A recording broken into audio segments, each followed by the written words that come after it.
देखिए दो तरह के हमारे पास लॉज होते हैं। लॉज को अगर हम डिवाइड करें, या तो हम इसको सब्सटेंटिव लॉ में डिवाइड करेंगे या फिर प्रोसीजरल लॉ में डिवाइड करेंगे। सब्सटेंटिव लॉ क्या होते हैं? जो हमें राइट्स, ड्यूटीज या लाइबिलिटीज के बारे में बताता होता है। सिविल साइड पे भी सब्सटेंटिव लॉ होते हैं हमारे पास, क्रिमिनल साइड पे भी सब्सटेंटिव लॉज होते हैं। अगर हम क्रिमिनल साइड पे सब्सटेंटिव लॉ की बात करें तो आईपीसी हो जाएगा, यानी कि बीएनएस। बीएनएस में हमें क्या बताया हुआ है? बीएनएस में हमें बताया हुआ है कि अगर ये ऑफेंस कमिट किया जाता है तो इसकी इतनी पनिशमेंट रहने वाली है। बट वो पनिशमेंट तक पहुंचना कैसे, कोई प्रोसीजर थोड़ा ना हमें बताया हुआ है, सिर्फ राइट्स, ड्यूटीज एंड लाइबिलिटीज बताई हुई है। अगर हम कॉन्ट्रैक्ट एक्ट की बात करें सिविल साइड पे, तो कॉन्ट्रैक्ट में भी इसी तरह से बताया हुआ है कि दो पार्टीज जब आपस में कॉन्ट्रैक्ट कर लेती है, इस तरह से कॉन्ट्रैक्ट होता है, ये असेंशियल्स है किसी कॉन्ट्रैक्ट की। अगर कोई ब्रीच करता है तो ये कॉन्सिक्वेंसेज होंगे। बट कोर्ट में किस तरह से प्रोसीजर चलेगा ये तो नहीं बताया हुआ। क्यों नहीं बताया हुआ? ये जो लॉज हैं, भले ही क्रिमिनल साइड पे भले ही सिविल साइड पे, ये जो लॉज हैं ये आपको सिर्फ राइट्स एंड लाइबिलिटीज के बारे में बता रहे हैं, सब्सटेंटिव लॉ है, प्रोसीजरल एस्पेक्ट आपको नहीं बताया जा रहा। दूसरे जो हमारे पास लॉज होते हैं प्रोसीजरल, या फिर इसको एडजेक्टिव लॉ भी हम कहते हैं। प्रोसीजरल लॉज में आपको प्रोसीजर बताया जाएगा। क्रिमिनल लॉ में ये बताया कि अगर किसी ने किसी का मर्डर कर दिया है तो डेथ इम्प्रिजनमेंट तक हो सकती है। बट अब उस डेथ इम्प्रिजनमेंट तक पहुंचने के लिए एक प्रोसीजर होगा ना, कि कोर्ट में किस तरह से चलेगा, कोर्ट में किस तरह से आप उस चीज को प्रूव करोगे, वो कहाँ दिया होगा आपको? प्रोसीजरल लॉज में दिया होगा। अब ये प्रोसीजरल लॉज को हम दो पार्ट्स में डिवाइड कर सकते हैं। पहला, प्रोसीजर इन कोर्ट्स, कि कोर्ट्स में किस तरह से काम किया जाता है, किस तरह से उसका ट्रायल चलेगा, किस तरह से इंक्वायरी चलेगी। या फिर दूसरा, मोड ऑफ प्रूफ। ये दोनों क्या है? ये दोनों प्रोसीजरल वाले पार्ट हैं, प्रोसीजरल लॉ के पार्ट हैं ये दोनों के दोनों। ध्यान से देखना, आईपीसी ने हमें बताया कि ये ऑफेंस है, अगर हम ये इंग्रेडिएंट्स फुलफिल हो जाते हैं तो ये ऑफेंस बन जाएगा। चीटिंग के इंग्रेडिएंट्स फुलफिल होते हैं तो चीटिंग का ऑफेंस बन जाएगा। थेफ्ट के इंग्रेडिएंट्स फुलफिल होते हैं, थेफ्ट का ऑफेंस बन जाएगा। हम फिर काउंटर पार्ट, अगर आपको याद हो, सीआरपीसी पढ़ रहे थे दूसरी साइड पे। सीआरपीसी हमें क्या बताता है? प्रोसीजर बताता है कि कोर्ट्स में किस तरह से चलेगा। यानी कि अगर सपोज कीजिए किसी जुरिस्डिक्शन में कोई क्राइम कमिट होता है, सपोज मर्डर ही कमिट हो गया, तो मर्डर आपको डिफाइन जो किया हुआ है कि क्या राइट है क्या लाइबिलिटी है, वो यहाँ पे दिया हुआ है सब्सटेंटिव वाले पोर्शन में। बट उस मर्डर का जो एक्यूज्ड होगा उसको कन्विक्शन तक ले जाने के लिए जो प्रोसीजर दिया हुआ है वो आपको प्रोसीजरल लॉ में दिया हुआ है। अब ये प्रोसीजरल लॉ को मैंने दो पार्ट्स में डिवाइड किया। पहला, कि कोर्ट्स का प्रोसेस किस तरह से चलेगा। हमें ये पता है कि जब कोई ऑफेंस कमिट होता है तो सबसे पहली स्टेज होती है इन्वेस्टिगेशन, दूसरी स्टेज होती है इंक्वायरी, और तीसरी स्टेज होती है ट्रायल। ये कोर्ट में चल रही है दोनों स्टेजेस। हालांकि पार्ट ऑफ प्रोसीजर तो ये भी है, पार्ट ऑफ प्रोसीजर तो इन्वेस्टिगेशन भी है। आप ये देखिए, जो सीआरपीसी लॉ है वो आपको क्या बता रहा है कि एक्यूज्ड को स्टार्टिंग फ्रॉम द एफआईआर, यानी कि ऑफेंस को लॉज किए जाने से ले करके उसकी कन्विक्शन और एक्विटल के बीच में डिसाइड करने तक का जो रास्ता है, पूरा जो ट्रैक है, वो कौन से उसमें दिया हुआ है आपको? सीआरपीसी में दिया हुआ है। सीआरपीसी में लिखा हुआ है कि उसकी एफआईआर लिखी जाएगी अगर कोई ऑफेंस कमिट हो रहा है। सीआरपीसी में लिखा हुआ है कि वो इन्वेस्टिगेशन किस तरह से कंप्लीट की जाएगी। सीआरपीसी में लिखा हुआ है कि उस इन्वेस्टिगेशन के बाद मजिस्ट्रेट को क्या करना होगा? इंक्वायरी करनी होगी। यानी कि ये कोर्ट में ही तो बता रहा है ना कि किस तरह से चलेगा। सीआरपीसी में लिखा हुआ है कि उस इंक्वायरी के बाद क्या स्टार्ट होगा? ट्रायल स्टार्ट होगा। तो ये आपको कोर्ट का प्रोसीजर बता रहा है कि कोर्ट में किस तरह से प्रोसीडिंग्स चलनी है। बट जो प्रोसीजरल लॉ एविडेंस लॉ है, ये भी हमारे पास जो हम एविडेंस पढ़ रहे हैं ना, भारतीय साक्ष्य अधिनियम, ये भी क्या है? ये प्रोसीजरल लॉ है। बट ये नहीं बताता कि कोर्ट में किस तरह से प्रोसीजर चलेगा। ये जो हमारे पास प्रोसीजरल लॉ है हमें ये बता रहा है कि किस तरह से, ये हमें मोड बता रहा है कि किस तरह से किसी चीज को हम प्रूव कर सकते हैं कोर्ट में। इस प्रोसीजर में आपको ये तो बता दिया उन्होंने कि ट्रायल के टाइम पे एग्जामिनेशन होगा पार्टीज का, क्रॉस एग्जामिनेशन होगा, री एग्जामिनेशन होगा। उसका प्रोसीजर, उसका मोड क्या है, किस तरह से एग्जामिनेशन होना है, किस तरह से क्रॉस एग्जामिनेशन होना है, वो मोड कहाँ दिया हुआ है, एविडेंस लॉ में दिया हुआ है। तो आपको तीनों का ये याद रखना है। क्रिमिनल साइड पे अभी बात कर रहा हूँ, हालांकि सिविल साइड पे भी सेम ही चलेगा ये। सिविल साइड पे भी अगर मोड की बात की जाए, प्लेंटिफ प्लेंट लेके आता है, डिफेंडेंट उसको डब्ल्यूएस से डिफेंड करेगा। कोर्ट में किस तरह से प्लेंट लाई जाती है, देखो सबसे पहले राइट्स एंड लाइबिलिटीज कहाँ दी हुई है सिविल साइड पे, कॉन्ट्रैक्ट वगैरह में दिया हुआ है, TPA, contract, sales of goods act, partnership, जितने भी सब्सटेंटिव लॉज हैं हमारे पास। मैंने आपके साथ एक कॉन्ट्रैक्ट किया कि मुझे अपना जो घर है वो आपको सेल करना है, बाद में मैंने उसकी ब्रीच कर दी। अब ब्रीच कर दिया, राइट्स एंड लाइबिलिटीज के बारे में तो लिखा हुआ है, कहाँ पे लिखा हुआ है, सब्सटेंटिव लॉ में लिखा हुआ है। बट उस राइट्स एंड लाइबिलिटीज तक पहुंचने का जो रास्ता है वो कौन बता रहा है, प्रोसीजरल लॉ बता रहा है। वो कहाँ लिखा हुआ है, प्रोसीजरल लॉ में। कोर्ट्स में प्रोसीजर किस तरह से चलेगा, सिविल साइड पे सीपीसी में दिया हुआ है हमें कि दो या दो से ज्यादा पार्टीज होंगी, वो प्लेंट लेके आएंगी, कोई कॉज ऑफ एक्शन है, फिर सूट इंस्टीट्यूट किया आपने कोर्ट में, फिर आगे किस तरह से प्रोसीजर चलेगा वो पूरा हमने सीपीसी में पढ़ लिया हुआ है। फिर अब ये जो प्रोसीजर कोर्ट में सीपीसी में भी चल रहा है, प्लेंट फाइल करने से लेके जजमेंट डिक्री आने तक का प्रोसीजर, इस ड्यूरेशन में बहुत सी चीजें होती हैं। आपको कोर्ट में कोई डॉक्यूमेंट देना है, आपको कोर्ट में कोई विटनेस करवानी है, उस विटनेस से, उस डॉक्यूमेंट से किसी फैक्ट को कैसे प्रूफ किया जाएगा, किसी फैक्ट को किस तरह से प्रूफ किया जाएगा, वो हमें कहाँ दिया हुआ है, एविडेंस लॉ में दिया हुआ है। पहले तो ये याद रख लेना, जो एविडेंस लॉ है it is a procedural law, it is an adjective law. Procedural law ये हमें क्या बता रहा है, मोड ऑफ प्रूफ बता रहा है कि कोर्ट में किस तरह से चीजें प्रूफ की जाती हैं। मैंने आपको स्टार्टिंग में याद होगा आपको बताया था कि अगर कोई offence, this is this criminal procedure पूरे की बात कर रहे हैं, अगर कोई अफेंस कमिट हो रहा है, एफआईआर लिखी जा रही है, कोई अफेंस कमिट हुआ, इस अफेंस के कमीशन से लेके कन्विक्शन तक, कन्विक्शन या एक्विटल तक, इस कन्विक्शन या एक्विटल तक जो ये पूरी जर्नी है ना क्रिमिनल प्रोसीजर की, ये प्रोसीजर, टोटल प्रोसीजर आपको कहाँ दिया हुआ है, स्टार्टिंग से लेके लास्ट तक का ये दिया हुआ है हमें सीआरपीसी में, यानी कि बीएनएसएस में। यानी कि जो सीआरपी से सब्जेक्ट हम कर रहे हैं साइड बाय साइड, या जिन्होंने बाद में करना है, यहां से लेके यहां तक पूरा सीआरपीसी चलता होता है आपके पास। ये चीज आपको क्लियर है। रोल ऑफ, मैंने evidence law, sorry role of IPC आपको बताया था, बीएनएस कहाँ कहाँ पे यूज होगा। बीएनएस देखो सिर्फ क्या हो रहा है, यूज हो रहा है, रेफर किया जा रहा है यहाँ पे। जो मेन यूज होगा बीएनएस का वो तो लास्ट में जाके होगा कि ये ऑफेंस के एसेंशियल्स फुलफिल हो भी रहे हैं या नहीं हो रहे हैं। सबसे पहले जब एफआईआर लिखी जाती है, आपको बताया था, तो जो पुलिस होगी वो क्या करेगी, वो बीएनएस को यूज करेगी।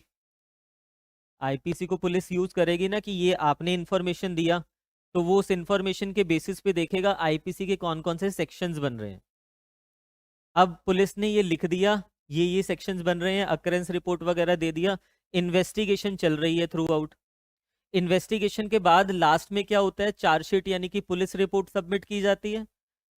जब पुलिस रिपोर्ट पुलिस सबमिट कर रही है, उस समय आपको बताया हुआ है कि पुलिस को अपनी ओपिनियन देनी होती है at the end of police report. उस ओपिनियन में क्या लिख रही है पुलिस, कि क्या कोई ऑफेंस मेड आउट हो रहा है या नहीं हो रहा है। अगर कोई ऑफेंस मेड आउट हो रहा है तो कौन से सेक्शंस में हो रहा है, किसके सेक्शंस, बीएनएस के सेक्शंस। फिर मजिस्ट्रेट को पुलिस रिपोर्ट यानी कि चार्जशीट सबमिट कर दी गई। ऐसा ही होता है ना क्रिमिनल में। अब मजिस्ट्रेट को क्या करना है, कॉग्निजेंस लेना है उस चीजों का। अब कॉग्निजेंस लेते हुए मजिस्ट्रेट ये देखेगा कि बीएनएस के कौन कौन से सेक्शंस बन रहे हैं प्राइमा फेसाई। फिर कल को चार्जेस फ्रेम होने हैं, चार्जेस फ्रेम करते हुए मजिस्ट्रेट फिर से देखेगा कि बीएनएस के कौन कौन से सेक्शंस बन रहे हैं। एक्यूज को समनिंग वगैरह करनी है, तो मजिस्ट्रेट आईपीसी के यानी कि बीएनएस के सेक्शंस रेफर करते हुए समनिंग वगैरह करेंगे वहां पे। लास्ट में जब ट्रायल चलेगा, लास्ट में जब ट्रायल चलेगा, उस ट्रायल में जब सब कुछ कंक्लूड हो जाएगा, तब यहाँ पे आके आईपीसी का मेन रोल यहाँ पे यूज होता है।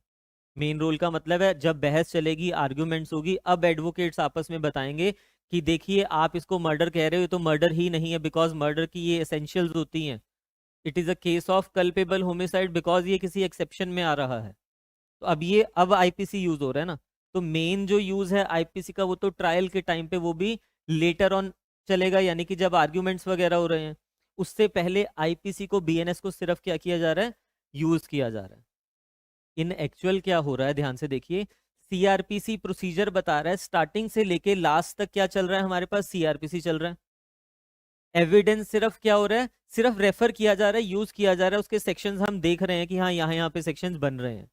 बट इसको इसको अप्लाई कब किया जाएगा, एट द एंड जब आर्ग्यूमेंट्स होंगे, उस समय इसको अप्लाई किया जाएगा कि हाँ ये इंग्रेडिएंट्स फुलफिल हो रहे हैं या फिर नहीं हो रहे हैं।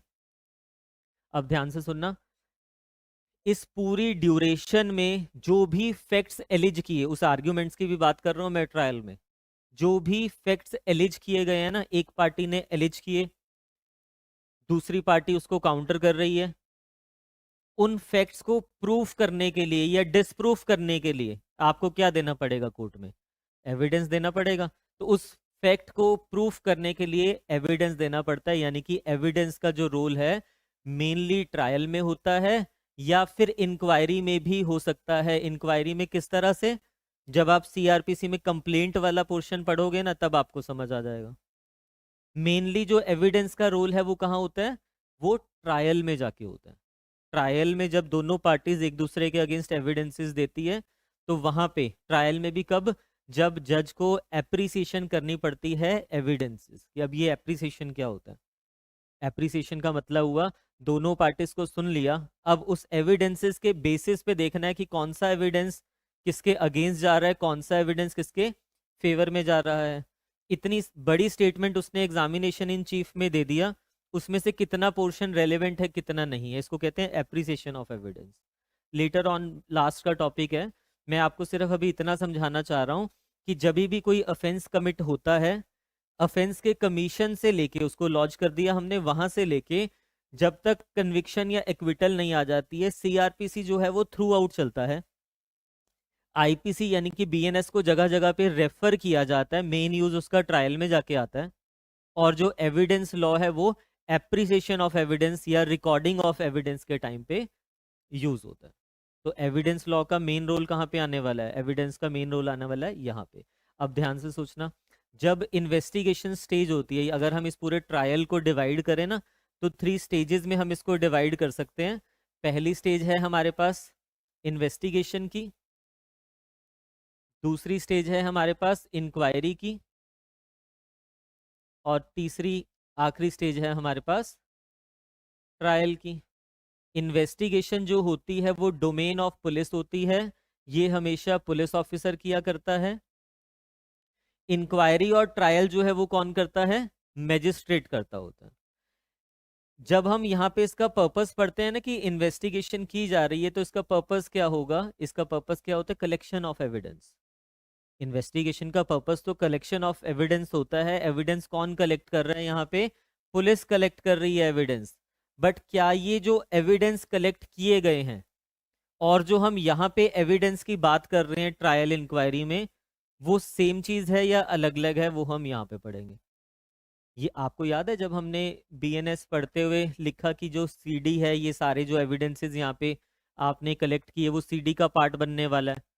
और सीडी को किसी चीज के लिए यूज नहीं की, सीडी को एज एन एविडेंस यूज नहीं किया जा सकता, वो सिर्फ क्या करती है, एड करती है कोर्ट को। एड का मतलब क्या हुआ, हेल्प कर रही है। अभी के लिए तो आप सिंपल याद रख लीजिए, भले ही हम इसको एविडेंस कह देते हैं जो पुलिस ने यहाँ पे इकट्ठे किए हैं, बट इन एक्चुअल ये एविडेंस नहीं होते हैं। इन एक्चुअल ये एविडेंस नहीं होते हैं। एविडेंस तो वो होते हैं जो जज के सामने, कोर्ट के सामने रिकॉर्ड किए जाते हैं। तो हम ये भी डिटेल में पढ़ेंगे इसमें कि एविडेंस होता क्या है, कितने टाइप का एविडेंस होता है। जो ये लॉ है हमारा, it is basically lex fori. Lex fori क्या होता है, ये प्रीलिम्स के कुछ पॉइंट्स हैं, मैं आपको वो बता रहा हूँ। आपको एप्लीकेबिलिटी तो पता लग गई ना, कब यूज होना है हमारे पास। इन प्रैक्टिकल भी जब आप करोगे ना कोर्ट्स में काम, तो आपका बीएनएस कहीं कहीं पे यूज होगा, यानी कि आईपीसी सिर्फ रेफर करोगे उसको। आपको तो डेप्थ में जानने की जरूरत नहीं है, ना कहीं लिखना पड़ेगा, जजमेंट में यूज होगा मेनली। उससे पहले सिर्फ आप क्या कर रहे हो, रेफर कर रहे हो। सीआरपीसी बहुत इंपॉर्टेंट है, डेली काम करोगे सीआरपीसी में। एविडेंस कब यूज होगा आपके पास, लास्ट में जब एप्रिसिएशन होनी है एविडेंसेस की, या उससे पहले जब एग्जामिनेशन पार्टीज का करवाया जा रहा है। तो इट मीन्स कि ट्रायल स्टेज पे ही होना है, उससे पहले तो उसका रोल ही नहीं आना है। बट इसका मतलब ये नहीं है कि एविडेंस लॉ इंपॉर्टेंट नहीं है। एविडेंस लॉ इसलिए इंपॉर्टेंट है बिकॉज एज अ जज आपको जब कन्विक्शन और एक्विटल के बीच में डिसाइड करना है ना, तो एविडेंस के बेसिस पे ही डिसाइड कर पाओगे। एविडेंस लॉ जो होता है बेसिकली आपको हेल्प कर रहा है आपकी ओपिनियन फॉर्म करने में। आपने एक चीज सुनी होगी कि मतलब जो भी हमारे पास जैसे कुछ पावर्स होती हैं जुडिशरी के पास, as a magistrate as a जज आपके पास कुछ पावर्स आने वाली हैं, बट वो सभी की सभी पावर्स जो होती है आर्बिट्रेरी, आप उसका यूज नहीं कर सकते हो।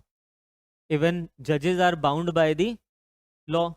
जो लॉ में लिखा है, जो एविडेंसेस जो ऑन रिकॉर्ड आपके पास डॉक्यूमेंट्स है, उसके बेसिस पे ही तो आपको जजमेंट देनी पड़ेगी। और एक अच्छी जजमेंट आप तब प्रोनाउंस कर पाओगे जब आपको अच्छे से एप्रिसिएशन ऑफ एविडेंस आता है। क्यों बनाया जा रहा है हमारे पास एविडेंस लॉ, ध्यान से देखिए। कोई अफेंस हुआ, अब उस अफेंस में तो ढेरों एविडेंसेस आ जाएंगे ना, जो कोर्ट में नहीं भी आने चाहिए आप तो वो भी ले आओगे। एविडेंस लॉ क्या कह रहा है, कभी भी कोई अफेंस होता है तो सपोज कीजिए ये सब एविडेंसेस हैं, बट इनमें से हमें सिलेक्टेड एविडेंसेस जो कोर्ट में रिक्वायर्ड है वो चूज करने पड़ेंगे। तो एविडेंस एक्ट एक बाउंड्रीज फिक्स कर रहा है कि इनमें से जो आप एविडेंसेस जिसको कह रहे हो कि कौन से एविडेंसेस कोर्ट में रेलेवेंट होने वाले हैं और कौन से एविडेंसेस कोर्ट में रेलेवेंट नहीं होंगे। सपोज मेरे सामने एक मर्डर होता है, मेरे सामने कोई मर्डर हुआ और मैं घर गया और घर में जाके अपने भाई को या दोस्त को बताया कि मैंने आज मर्डर होते हुए देखा। अब वो उसने जो सुना मेरे से कि हाँ मैंने आज मर्डर, मैं तो आई विटनेस सुना, उसने सुना कि मैंने मर्डर होते हुए देखा। एक मेरी एविडेंस हो गई यहाँ पे कि मैंने देखा, और वो कह रहा है कि हाँ मुझे इसने बताया था कि मर्डर हुआ। एक उसकी एविडेंस होगी, उसने आगे 10 लोगों को बताया। तो क्या वो 10 के 10 और वो जो थर्ड पर्सन था वो भी रेलेवेंट होने वाले हैं यहाँ पे? क्या उनकी एविडेंस कोर्ट में आ सकती है या नहीं आ सकती है? एविडेंस लॉ क्या कर रहा है, इसको एक बाउंड्रीज में फिक्स कर रहा है। एविडेंस लॉ कह रहा है कि डायरेक्ट एविडेंस है तो ठीक है, लाइक मैं यहाँ पे डायरेक्ट आई विटनेस हूँ, बट जो मेरा ब्रदर हो गया या फिर जो उसके आगे 10 फ्रेंड हो गए, वो सब क्या है, हियर से है। एविडेंस लॉ कह रहा है हियर से एविडेंस एडमिसिबल नहीं होने चाहिए। कौन से एविडेंसेस रेलेवेंट होंगे, कौन से नहीं होंगे, कौन से एविडेंसेस एडमिसिबल होंगे, कौन से नहीं होंगे, यानी कि ये हमें बताता है रेलेवेंसी। हमें एविडेंस एक्ट पढ़ना इसलिए जरूरी है कि ये आपको रेलेवेंसी के बारे में बताएगा। कल को एज अ जज जब आप बैठे होगे ना डायस पे, दूसरी पार्टी आपके पास एविडेंस लेके आ रही है और एक पार्टी क्या करेगी, झगड़ेगी वहां पे कि सर ये एविडेंस कैसे दे सकता है, ये तो रेलेवेंट ही नहीं है। और आपको इंस्टेंट बोलना पड़ेगा कि रेलेवेंट है या नहीं। ये तो नहीं कहोगे रुको रुको मैं पढ़ के बताता हूँ रेलेवेंट है या नहीं है। इतना तो आपको भी एक्सपीरियंस हो जाएगा ना। और जनरली बुक तो नहीं खोलोगे आप, अगर ठीक है डाउट आ रहा है खोल भी सकते हो, ऐसा नहीं कि नहीं है, बट जनरली आपको साथ के साथ बोलना पड़ेगा हाँ रहने दो, ये वाला नहीं क्वेश्चन पूछा जाएगा, ये रेलेवेंट नहीं है, या ये एविडेंस आप लेके आ रहे हो किस तरह से ये रेलेवेंट है। और अगर तब बता पाओगे आप उस चीज़ का आंसर जब आपको अच्छे से एविडेंस लॉ के बारे में पढ़ा होगा। और फिर भी अगर फंस जाओ तो जो लेके आ रहा है एविडेंस उसी से पूछ लेना कि हाँ जी वकील साहब बताइए कैसे रेलेवेंट है ये, वो तो बता ही देगा। तो आप फिर तो पहचान ही जाओगे रेलेवेंट है या नहीं है। बट उसके लिए भी आपको पता होना चाहिए कब रेलेवेंट होंगे ऑफेंसेस यहाँ पे, कब रेलेवेंट नहीं होंगे। दूसरा यहाँ पे हमें ये बता रहा है कि किस तरह से how evidences are proved in court, कि एविडेंस को, किसी फैक्ट को हमें कोर्ट में प्रूफ करना है तो किस तरह से हम उस फैक्ट को कोर्ट में प्रूफ करेंगे। पहले हमें बताया कौन से रेलेवेंट होंगे कौन से नहीं होंगे। अब मान लीजिए आपने रेलेवेंट एविडेंसेस में से ये पर्टिकुलर XYZ एविडेंस को रेलेवेंट कर दिया। अब रेलेवेंट है तो कोर्ट में आएंगे। अब कोर्ट में आ रहे हैं तो ये क्या प्रूफ करेंगे, फैक्ट को ही तो प्रूफ करेंगे ना। मैंने कहा कि मैंने देखा कि एक्स ने वाई का मर्डर किया और मैं उस समय प्रेजेंट था, तो ये मैं क्या फैक्ट ही तो बता रहा हूँ ना कोर्ट को। तो किस तरह से वो प्रूफ किया जाता है इन एक्चुअल कोर्ट में, वो हम यहाँ पे डिटेल में पढ़ेंगे। फिर किस मोड से प्रूफ किया जाता है, वो मोड हम यहाँ पे डिटेल में पढ़ेंगे। बेसिकली पूरा का पूरा एविडेंस लॉ जो है ना, वो एविडेंस के बारे में ही बात कर रहा है। आपको उससे पहले पता होना चाहिए कि कौन से एविडेंस की बात कर रहा है, एविडेंस होता क्या है, वो सारा डिटेल में हम यहाँ पढ़ने वाले हैं। आपको बताया कि ये जो लॉ है it is basically lex fori. Lex fori का मतलब क्या होता है? Law of forum. Law of forum ये प्रीलिम्स में पूछा जाता है बहुत ज्यादा। लॉ ऑफ फॉरम का मतलब क्या होता है? सपोज एक ऑफेंस कमिट हुआ किसी एक्स कंट्री में, या किसी कंट्री ही ले लीजिए बिकॉज इंडिया में तो थ्रू आउट चल रहा है ना बीएसए। तो किसी और कंट्री में ऑफेंस कमिट हुआ और जिसने ऑफेंस कमिट किया था वो कौन है? वो सिटीजन ऑफ इंडिया है। और अगर वो सिटीजन ऑफ इंडिया है, इंडिया से नेक्सेस हो गया, बीएनएस में हमने पढ़ा है कि उसका ट्रायल इंडिया में चल सकता है जहां पे भी वो पकड़ा जाएगा। तो मान लीजिए उसका ट्रायल चलना है आपकी कोर्ट में, चंडीगढ़ में आपकी कोर्ट है। तो लॉ ऑफ फॉरम का मतलब है, लेक्स फॉरी या लॉ ऑफ फॉरम का मतलब है जिस प्लेस पे ट्रायल चलता है ना, उस प्लेस पे जो लॉ है रिलेटिंग टू, अभी तो एविडेंस की बात कर रहे हैं ना, वो लॉ एप्लीकेबल होगा। यहाँ पे हमें ये चीज नहीं देखनी है कि फॉरेन कंट्री में एविडेंस लॉ क्या था। हमारे पास जो एविडेंस है लॉ है, यानी कि बीएसए एप्लीकेबल है आपके उसमें, तो उस फैक्ट्स को प्रूव करने के लिए भारतीय साक्ष्य अधिनियम एप्लीकेबल होगा, इसलिए इसको कहा जाता है लॉ ऑफ फॉरम। दो तीन चीजें बस आपको याद रखनी है। पहला, जो भारतीय साक्ष्य अधिनियम 2023 है वो क्या है? वो लेक्स फॉरी यानी कि लॉ ऑफ फॉरम है। दूसरा आपको याद रखना है, it is a procedural law. Procedural law हमारे पास दो तरह के होते हैं। एक लॉ वो होते हैं प्रोसीजरल जिसमें कोर्ट्स में किस तरह से प्रोसीडिंग्स चलनी होती है वो रूल्स दिए होते हैं। अब प्रोसीजरल लॉ की अगर हम बात करें कोर्ट की प्रोसीडिंग्स की, क्रिमिनल साइड पे सीआरपीसी है, बीएनएसएस, और सिविल साइड पे सीपीसी है। प्रोसीजर तो वहां पे दिया हुआ है। उस प्रोसीजर के चलते हुए आप किसी फैक्ट को किस तरह से कोर्ट में प्रूफ करोगे, यानी कि मोड ऑफ प्रूफ जो आपको दिया हुआ है वो दिया हुआ है एविडेंस लॉ में। वो भी प्रोसीजरल लॉ का ही एक पार्ट होता है। दो तरह के प्रोसीजरल लॉज मैंने आपको बता दिए। पहला, आपको वो रूल्स बता रहा है कि कोर्ट में किस तरह के रूल्स चलने हैं। दूसरा, आपको बता रहा है कि उस रूल्स को फॉलो करते हुए जब आप किसी चीज को प्रूफ करोगे तो किस तरह से कोर्ट में प्रूफ करोगे। ठीक है, तो अब जो ये पूरा लॉ है हम इसको 3 पार्ट्स में डिवाइड करेंगे। पहला पार्ट हम ये पढ़ेंगे कि क्या कब कोई चीज़ रेलेवेंट होती है यहाँ पे, कब कोई चीज़ें रेलेवेंट नहीं होगी। ठीक है, दूसरा पार्ट हम पढ़ेंगे कि किस तरह से किसी चीज़ को प्रूफ किया जाता है। और तीसरा पार्ट हम पढ़ेंगे कि उस प्रूफ करने के लिए क्या क्या मोड्स हो सकते हैं हमारे पास। हालांकि इसको करवाते हुए मुझे आपको अप्रोक्सीमेटली 2.5 मंथ लग जाएगा, 3 मंथ्स तक भी जा सकता है ये। स्टेप बाय स्टेप एक एक टॉपिक हम इसमें से करेंगे। अभी के लिए आपको इतना समझ आ जाना चाहिए कि रेलेवेंस क्या है इस लॉ की। ठीक है, मैंने आपको स्टार्टिंग में बताया कि जो भारतीय साक्ष्य अधिनियम है ये सिविल साइड पे भी लगता होता है और ये क्रिमिनल साइड पे भी लगता होता है। बट इसका मतलब ये नहीं है, ध्यान से सुनिए, इसका मतलब ये नहीं है कि इसकी सभी की सभी प्रोविजन जो है वो सिविल साइड पे लगती है और सभी की सभी प्रोविजन जो है वो क्रिमिनल साइड पे लगती है, ऐसा नहीं है। ध्यान से सुनिए, जो इसमें एक हम टॉपिक पढ़ेंगे एस्टॉपल, ये लिख लेना, ये प्रीलिम्स में पूछा जाता है।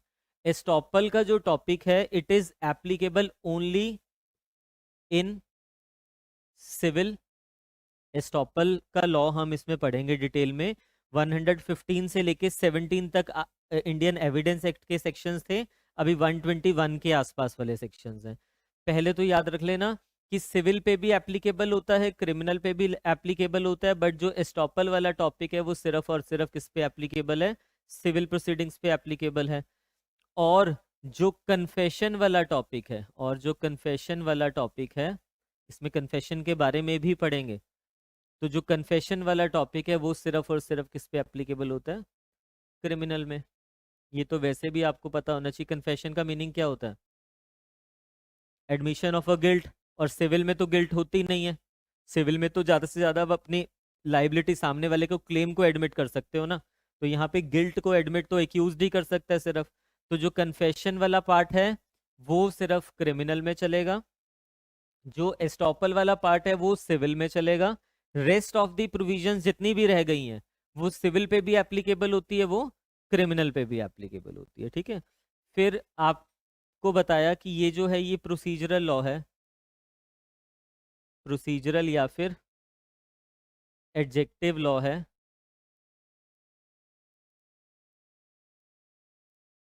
प्रोसीजरल या फिर एडजेक्टिव लॉ है। इसका मतलब क्या हुआ? सब्सटैंटिव लॉ तो नहीं है, ये तो प्रोसीजरल लॉ है। इस रूल की भी आपको थ्रू आउट में एक एक्सेप्शन मिल जाएगी। एक्सेप्शन क्या है? एस्टॉपल। एस्टॉपल वाला जो हम टॉपिक पढ़ेंगे पूरा, ये जो ऊपर हमने लिखा था, ये सब्सटैंटिव प्रोविजन है पूरे एक्ट में। अदरवाइज ये क्या है? प्रोसीजरल लॉ है। अगर आपसे प्रीलिम्स में ये क्वेश्चन पूछ लिया गया कि जो लॉ ऑफ एविडेंस है वो प्रोसीजरल है या फिर सब्सटैंटिव है, तो आंसर प्रोसीजरल ही आएगा उसका। ठीक है। Majorly it is a procedural law, अगर मेंस में पूछा जाए। Majorly it is a procedural law. But estoppel वाला जो टॉपिक हम आगे चल के पढ़ेंगे, क्या होता है एस्टॉपल क्या नहीं, वो बात की बात है। एस्टॉपल वाला जो टॉपिक हम पढ़ेंगे वो क्या है? वो सब्सटैंटिव प्रोविजन के बारे में बात कर रहा है। नेक्स्ट लिखिए। कुछ लिख लीजिए इसमें, थोड़ा सा पहले राइटिंग वाला पोर्शन कर लेते हैं।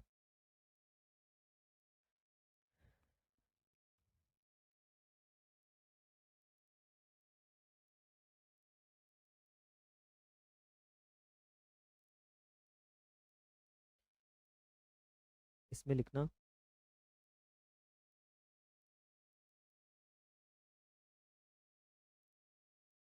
भारतीय साक्ष्य अधिनियम 2023, ब्रैकेट्स में लिख लेना केम इनटू फोर्स कब आया? 1 जुलाई 24। 1 जुलाई 24। इसमें लिखना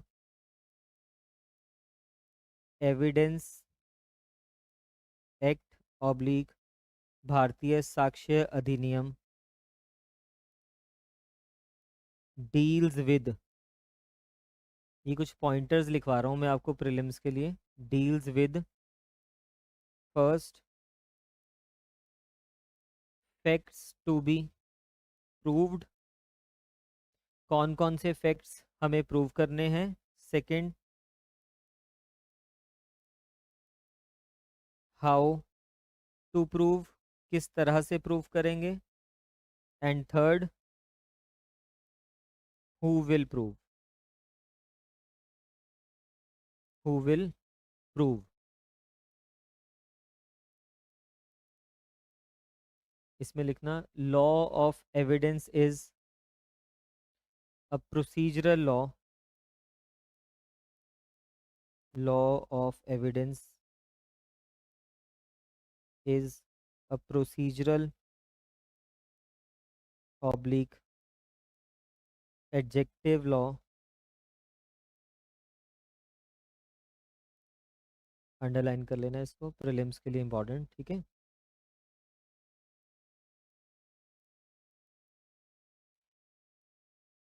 laws can be divided into two parts. First, substantive law,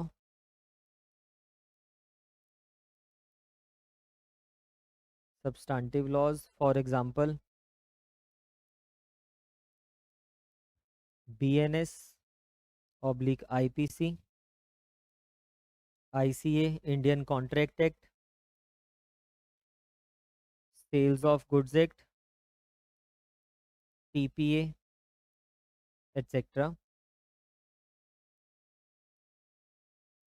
brackets में लिखना सब्सटैंटिव लॉ लिखा है ना हमने, विच defines several offenses and also lays down the punishment, brackets में लिखना, ऑन क्रिमिनल साइड, साथ में लिखना which defines and prescribes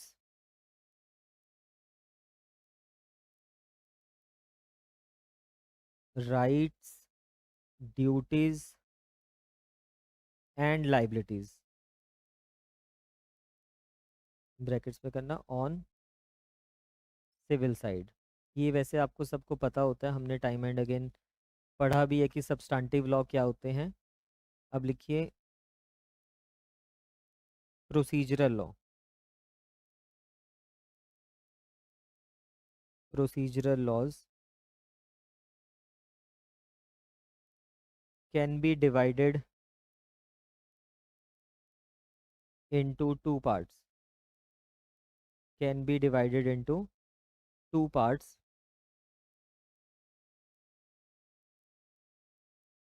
first part में लिखना rules dealing with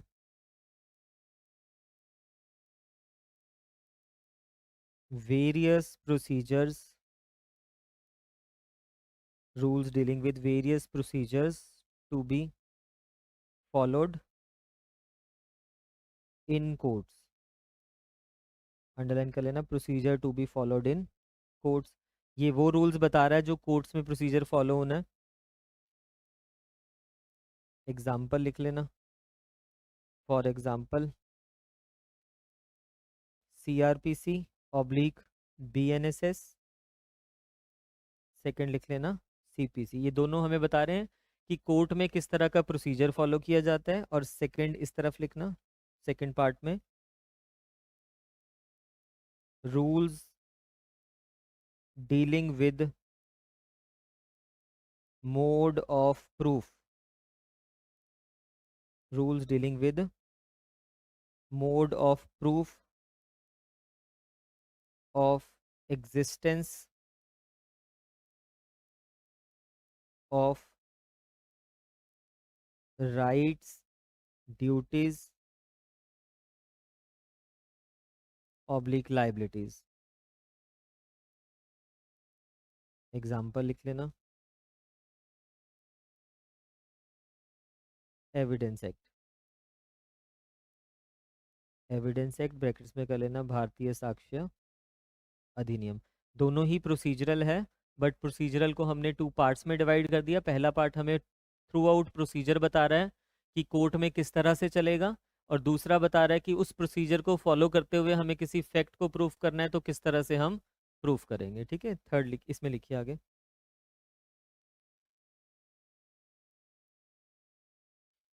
therefore, note में लिख लेना, note, therefore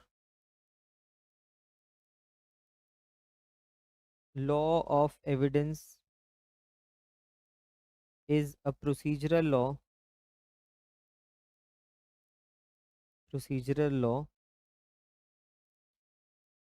which provides how a fact is to be proved। Procedural law है बट हमें ये बता रहा है कि किसी फैक्ट को किस तरह से कोर्ट में प्रूफ किया जाएगा। ये नहीं बता रहा कि कोर्ट में क्या प्रोसीजर चलेगा प्रोसीडिंग्स का, ये बता रहा है कि फैक्ट्स को जब हमें प्रूफ करना है किस तरह से प्रूफ किया जाएगा। प्रोसीजर तो CRPC में बता दिया ना, मैंने कहा कि मैंने देखा मर्डर हुआ है, तो मैं तो यहाँ पे क्या हूँ, मैं विटनेस हूँ उसका। अब FIR लिखी गई, अब प्रोसीजर जो चलना है यानी कि इन्वेस्टिगेशन चलेगी, इंक्वायरी चलेगी, ट्रायल चलेगा, वो चलेगा CRPC की तरह। CRPC में जो दिया हुआ है कि कोर्ट में किस तरह से काम होगा, किस तरह से प्रोसीजर चलेगा। अब ड्यूरिंग दैट प्रोसीजर जो CRPC में फॉलो हम कर रहे हैं, अगर मुझे किसी फैक्ट को प्रूफ करना है तो मेरे को किसकी मदद से प्रूफ करना पड़ेगा, एविडेंस लॉ की हेल्प से प्रूव करना पड़ेगा, ठीक है। वो लिखा है हमने अभी यहाँ पे, आगे लिखिए।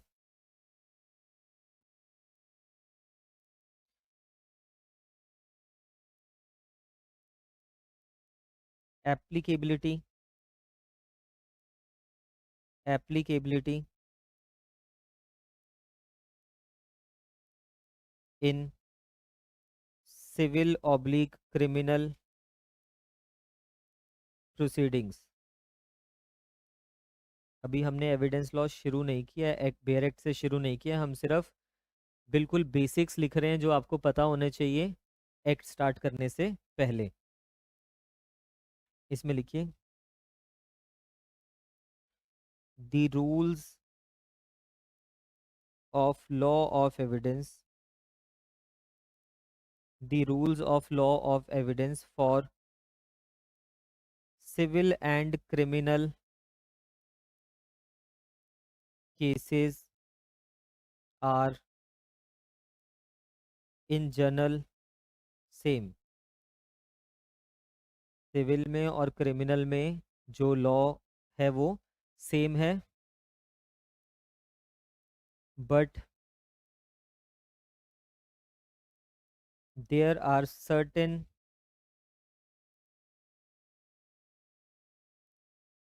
सेक्शंस ऑफ भारतीय साक्ष्य अधिनियम 2023 which apply only to, only to, first लिखना, only to civil cases,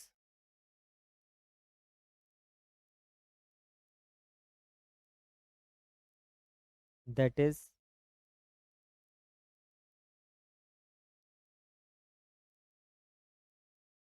इसमें लिख लेना, laws dealing with estoppel, laws dealing with estoppel, brackets में सेक्शंस लिख लेना।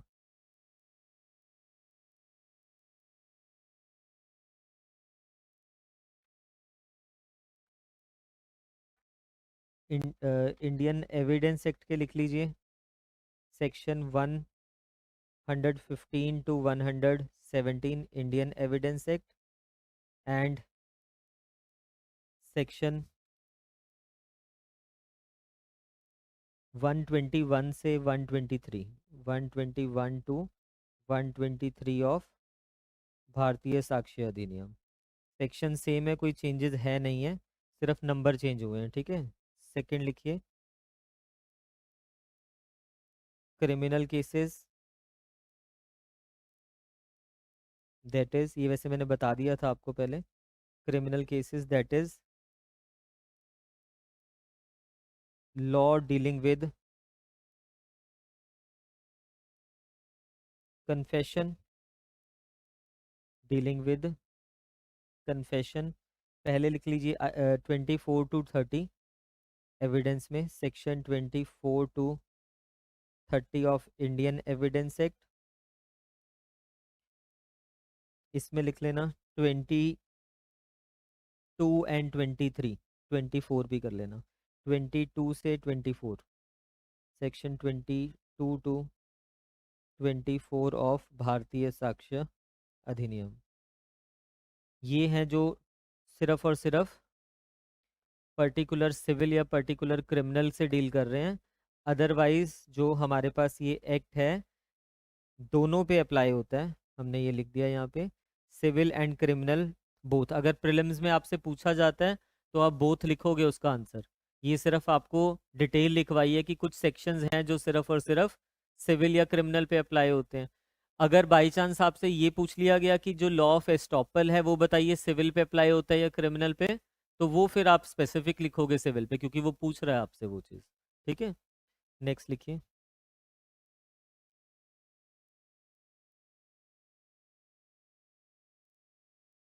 हेडिंग कर लेना।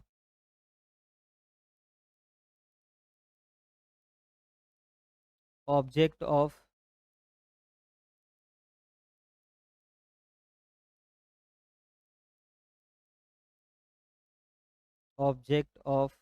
इंडियन एविडेंस एक्ट ऑब्लिक भारतीय साक्ष्य अधिनियम, इंडियन एविडेंस एक्ट, भारतीय साक्ष्य अधिनियम। The rules of evidence is to help the courts to ascertain the truth, the truth, to prevent protracted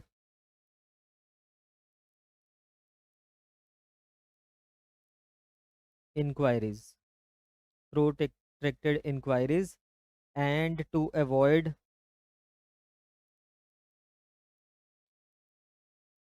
confusion in the minds of judges, to avoid confusion in the minds of judges, comma करके लिखना, which may result from the admission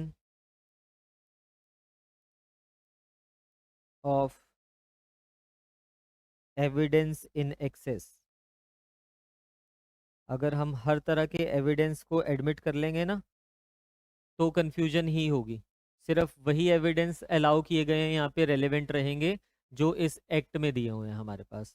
तो अगर आप सोचो ना, जैसे अभी मैंने आपको एग्जांपल दिया कि मर्डर हुआ, मैंने देखा, मैंने आगे बता दिया किसी को, उसने 10 लोगों को बता दिया, तो जब सभी को इंक्लूड करेंगे ना आगे से आगे बात का कुछ बन जाएगा, तो जो अल्टीमेटली क्या होगा, कंफ्यूजन होगी। इसलिए वो कह रहा है कि इस लॉ ने, एविडेंस लॉ ने हमें क्या बताया है कि ये कंफ्यूजन को अवॉइड करने के लिए रिस्ट्रिक्ट कर दिया इसका स्कोप, कि सिर्फ ये वाले जो एविडेंसेस हैं वही हमने कंसीडर करने हैं, बाकी इररेलेवेंट हो जाएंगे। आगे लिखिए।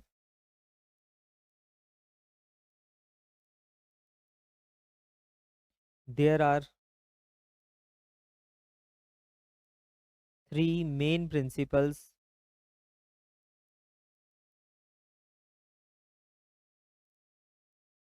which underline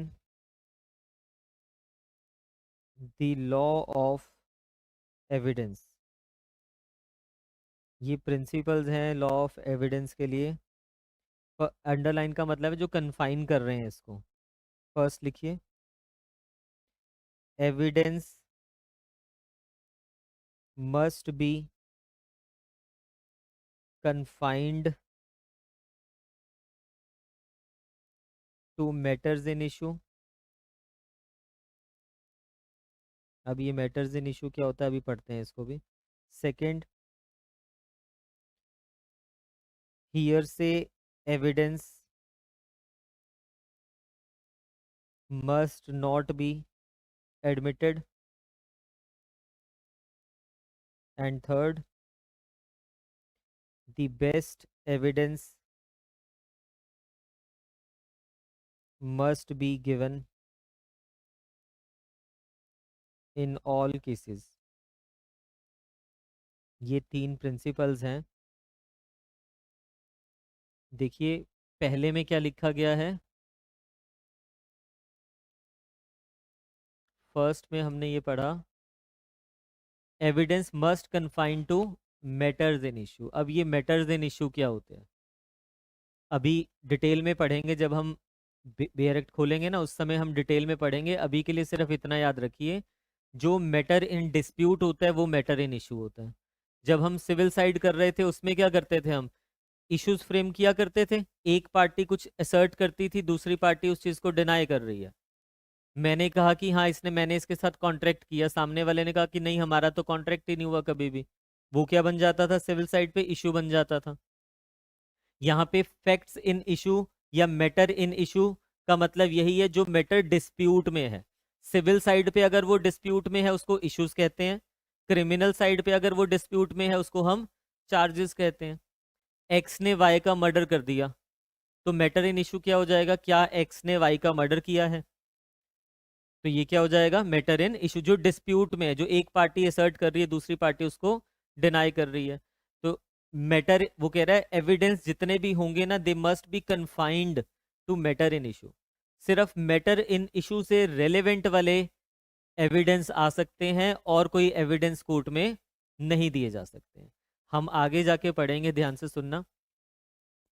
वो सभी एविडेंस या तो वो मैटर इन इशू या फैक्ट इन इशू है उससे रिलेटेड, या उस सॉरी वो सभी एविडेंस या तो वो मैटर इन इशू है तो दिए जा सकते हैं, या फिर उससे रिलेटेड यानी कि उससे रेलेवेंट जो होंगे वो एविडेंस हम कोर्ट में दे सकते हैं। इसके अलावा हम कोर्ट में कोई भी एविडेंस नहीं दे सकते हैं। कहने का मतलब क्या हुआ, ध्यान से सुनिए। दो तरह के एविडेंस कोर्ट में, कन्फाइंड का जो ये कह रहा है, दो तरह के एविडेंस कोर्ट में दिए जा सकते हैं। पहला, डायरेक्टली जो क्या है, मैटर इन इशू है, डायरेक्टली जो क्या है, मैटर इन इशू है, उससे वो वाला एविडेंस कोर्ट में दिया जा सकता है। दूसरा, जो इससे क्या है, रेलेवेंट है, जो डायरेक्ट मैटर इन इशू से रेलेवेंट एविडेंसेस हैं वो भी कोर्ट में दिए जा सकते हैं। फॉर एग्जाम्पल, अभी हमने पढ़ा कि क्या एक्स ने वाई का मर्डर किया है। हम कह रहे हैं ना कि एक्यूज बना लिया उसको कि क्या एक्स ने वाई का मर्डर किया है, तो यहाँ पे डायरेक्ट क्वेश्चन क्या है, यहाँ पे क्या एक्स ने वाई का मर्डर किया है। अब इस मर्डर से रिलेटेड जितने भी एविडेंसेस होंगे ना, यानी कि जो उससे रिलेट कर रहे हैं कि वहां से वेपन मिला, उस पे फिंगरप्रिंट्स मिले, वो क्या है, वो सारे के सारे क्या हो जाएंगे, वो रेलेवेंट हो जाएंगे, उससे रिलेटेड एविडेंस हो जाएंगे। कहने का मतलब समझिए, या तो जो डायरेक्टली उससे रिलेट कर रहा है वो, या फिर जो उससे इनडायरेक्टली रिलेट कर रहा है, बट रिलेट करना चाहिए। अगर वो रिलेट ही नहीं कर रहा उससे, वो फिर हम कोर्ट में नहीं दे सकते। जितने भी एविडेंस आएंगे कोर्ट में, कन्फाइन कर दिया ना एरिया, वो रिलेटेड होने चाहिए and must not be here से एविडेंस। मैंने आपको बोला कि मैं आई विटनेस हूं, मैंने आगे बताया, उसने आगे बता दिया। हियर से का मतलब क्या होता है, जो सुना सुनाया विटनेस होता है। मैंने अगर मर्डर होते हुए देखा तो मैं क्या हूं, वहां पे डायरेक्ट आई विटनेस हूं। मैंने आगे 10 लोगों को बता दिया तो वो आई विटनेस नहीं है, वो सभी के सभी क्या है, हियर से हैं।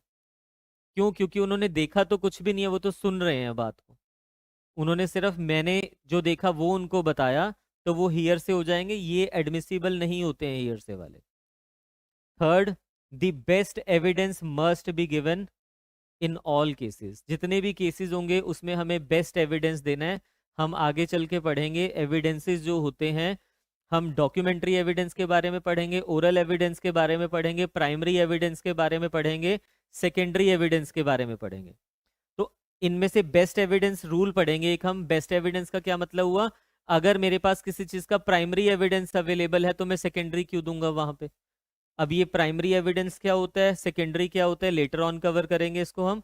अभी के लिए सिर्फ इतना याद रखिए, पूरे एविडेंस लॉ के ये 3 प्रिंसिपल्स हैं।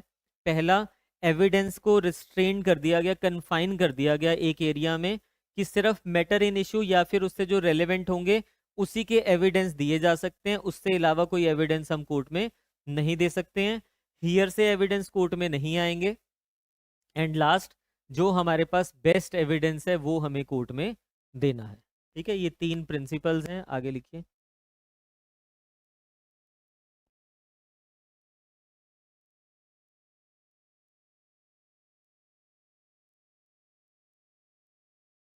अब एक बारी के लिए बेरेक्ट देख लीजिए।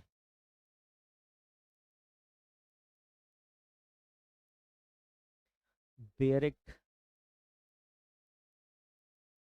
जो मेरे पास ये बेरेक्ट आप देख रहे हो, जिस इस पूरे बेरेक्ट में जहाँ पे कहीं पे भी कुछ ग्रीन हो रखा है, इट मीन्स कि वो बिल्कुल न्यू प्रोविजन है। अगर कहीं पे कुछ लाइक ये पूरा पैरा ग्रीन हो रखा है तो ये क्या है, ये न्यू है। इंडियन एविडेंस एक्ट में ये नहीं दिया होता था, बट ये भारतीय साक्ष्य अधिनियम में दिया हुआ है। अगर कोई येलो हो रखा है, जैसे ये वाला पोर्शन, ऑनलाइन वालों को हो सकता है ये ग्रीन नजर आ रहा हो, ये डार्क ग्रीन, ये लाइट ग्रीन नजर आ रहा होगा, अदरवाइज ये येलो है। येलो वाले पोर्शन का मतलब है नो चेंज, नो चेंज, इसमें कोई चेंज नहीं है। जैसा हमारे पास इंडियन एविडेंस एक्ट में दिया होता था, एज इट इज हमारे पास भारतीय साक्ष्य अधिनियम में दिया हुआ है। और अगर कहीं पे ये पिंक मिल जाएगा आपको। तो पिंक का मतलब होगा, अभी आपको ऑरेंज लग रहा है, वैसे वो पिंक है, ठीक है। तो पिंक का मतलब होगा कि ये अमेंडमेंट की गई है, हल्का सा कुछ वर्ड चेंज किया गया, ठीक है। जैसे पहले लिखा होता था कहीं पे भी इंडियन एविडेंस एक्ट, अब उसको अगर वो भारतीय साक्ष्य अधिनियम लिख रहा है ना, तो उसको पिंक कर देगा, क्योंकि एविडेंस एक्ट को संहिता से अमेंड कर दिया। तो पूरे थ्रू आउट आपको इसी तरह से बेयर एक्ट को पढ़ना है, जो मैं पढ़ा रहा हूँ आपको। ग्रीन वाला बिल्कुल न्यू प्रोविजन, येलो वाला एज इट इज, और ऑरेंज वाले में हल्की सी, ऑरेंज या पिंक जो भी नजर आ रहा है, हल्की सी भी उसमें क्या है, अमेंडमेंट है। अब देखिए इसमें क्या है, एन एक्ट, प्रियम्बल पढ़ रहे हैं हम उसका। An act to consolidate and to provide for journal rules and principles of evidence for fair trial। Consolidate करना क्या होता है, आपको याद है मैंने आपको बताया था, किसी भी एक्ट में प्रियम्बल में आपको तीन चीजें मिलेगी लिखी हुई। पहला में लिखा हुआ मिलेगा define, amend and consolidate. Consolidate का मतलब होता है डिफरेंट टॉपिक्स को उठा के एक जगह पे लेके आना। जब अगर आपके पास जो एविडेंस लॉ है वो अगर स्कैटर्ड है, हालांकि इससे पहले तो हमारे पास था एविडेंस लॉ, बट जब हमारे पास एविडेंस लॉ नहीं था, हम कॉमन लॉ को फॉलो कर रहे थे, इंग्लिश लॉ को फॉलो कर रहे थे, तो हमारा जो ये रूल्स थे ना डिफरेंट डिफरेंट जगह पे दिए हुए थे, उसको एक जगह पे कंपाइल करने को क्या कह रहे हैं, कंसोलिडेट। तो अब हम यहाँ पे क्या कंसोलिडेट कर रहे हैं इस एक्ट में, an act to consolidate and to provide for general rules and principles of evidence for fair trial. इस एक्ट में हमें दो चीजें मिलेगी, एक तो हमें रूल्स मिलेंगे और एक हमें प्रिंसिपल्स मिलेंगे किसी भी फेयर ट्रायल में क्या होने चाहिए। प्रिंसिपल्स अभी वैसे मैंने आपको लिखवा दी हैं। किसी भी ट्रायल में एविडेंस लॉ से रिलेटेड क्या प्रिंसिपल होते हैं वो हमने लिख लिया, कि सिर्फ एविडेंस आएंगे मैटर इन इशू से रिलेटेड, सिर्फ एविडेंस आएंगे मैटर इन इशू से रिलेटेड, हियर से एविडेंस नहीं आएंगे कहीं पे भी, एडमिसिबल नहीं है, और हमें बेस्ट एविडेंस देना है हर चीज का। तो ये एक्ट का प्रियम्बल ही है, और इस एक्ट में हमें अलग अलग जगह पे रूल्स बताए हुए हैं। रूल्स किससे रिलेटेड, कि कौन कौन से एविडेंस रेलेवेंट होंगे, कौन से नहीं होंगे। किसी चीज को प्रूफ करना है फैक्ट को, तो किस तरह से प्रूफ करेंगे, किस तरह से नहीं करेंगे, वो सारी चीजें हमें यहाँ पे दी हुई है। बी इट एनेक्टेड, इसको छोड़िए, एनेक्ट हो गया। अब प्रिलिमिनरी देखिए, ये इंपॉर्टेंट है थोड़ा सा, ये प्रीलिम्स में बहुत पूछा जाता है। यहां से हमारे पास स्टार्ट हो रहा है, इंडियन एविडेंस एक्ट में सेक्शन 1 हुआ करता था, अभी भी हमारे पास क्या है, भारतीय साक्ष्य अधिनियम में भी सेक्शन 1 है। Short title, application and commencement, तीन चीजों के बारे में बता रहा है। कमेंसमेंट तो आपको समझ पता ही लग गया, अपने बेयर एक्ट पे भी लिख लीजिए, came into force, came into force on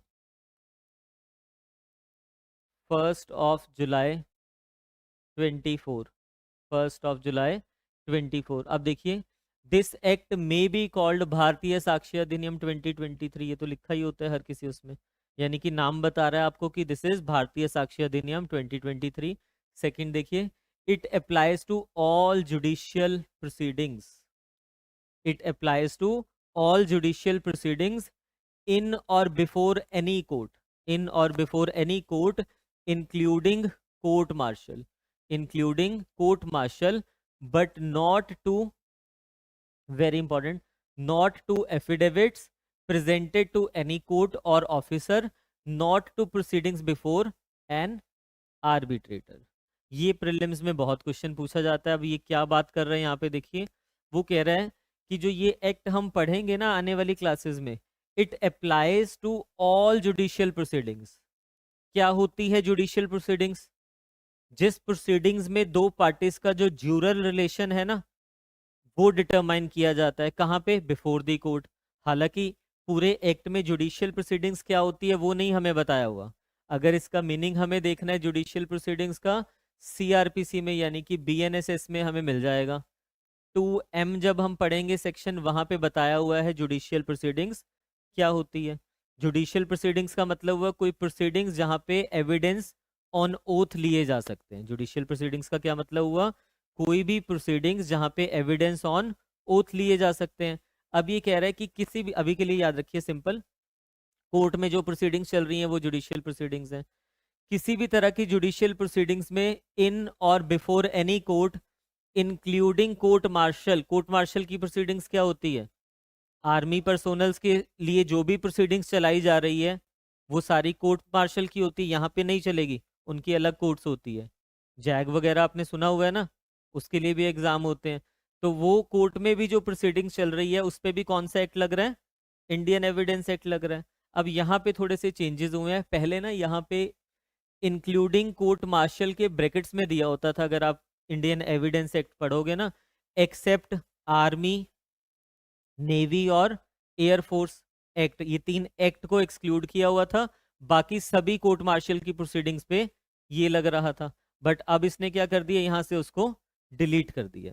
तो अब ये प्रीलिम्स के लिए याद रख लेना कि किस पॉइंट ऑफ व्यू से आपसे वो चीज़ पूछी हुई है। तो अभी के लिए तो हमें इतना याद रखना है कि जो हम ये एक्ट पढ़ने जा रहे हैं, भारतीय साक्ष्य अधिनियम, ये सभी तरह की जुडिशियल प्रोसीडिंग्स पे लगता है जो कोर्ट के सामने चल रही है, including court martial. Court martial को भी, यानी कि आर्मी कोर्ट के सामने भी अगर कोई प्रोसीडिंग चल रही है तब भी वो प्रोसीडिंग्स क्या है, इंक्लूडेड है। बट ध्यान से देखिए, but not to affidavits, very important.